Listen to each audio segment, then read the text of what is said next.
Poly means और embryony, हम इस वर्ड को तोड़ेंगे तो that is poly plus embryony. Poly means more than two, more than one poly, और ये हो गया अपना पॉली, और एम्ब्रियोनी मीन्स एम्ब्रियो। पॉली और प्लस एम्ब्रियो मतलब बहुत सारे एम्ब्रियो होना एक ही सीट में, this is called poly embryony.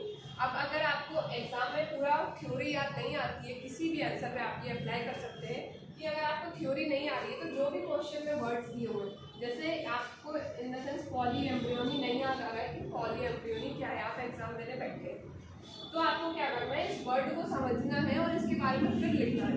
तो जैसे इसमें मैंने तोड़ दिया पॉली और एम्ब्रियोनी, तो ये हो गया पॉली एम्ब्रियोनी, बहुत सारे एम्ब्रियो, बहुत सारे एम्ब्रियो एक ही सीट में। पढ़ते हैं answer. When more than one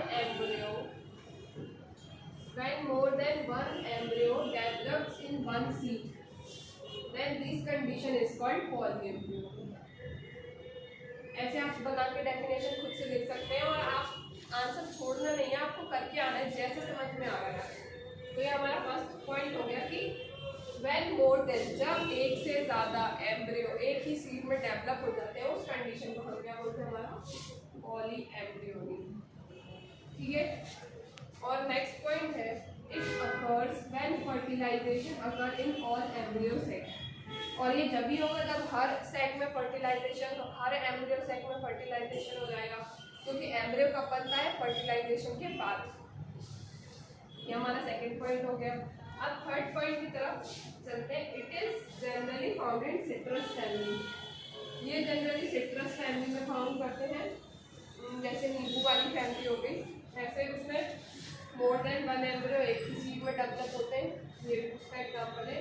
और it is also found in Nicotiana, conifers, rice, wheat, ये एग्जाम्पल्स हो गए, हमारे एग्जाम्पल हो गए।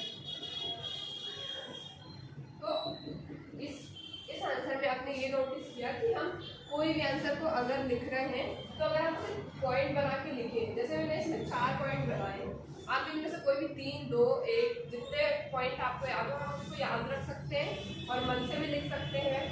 अच्छे लैंग्वेज सही होना चाहिए और वर्ड को डिस्क्राइब करना चाहिए बस।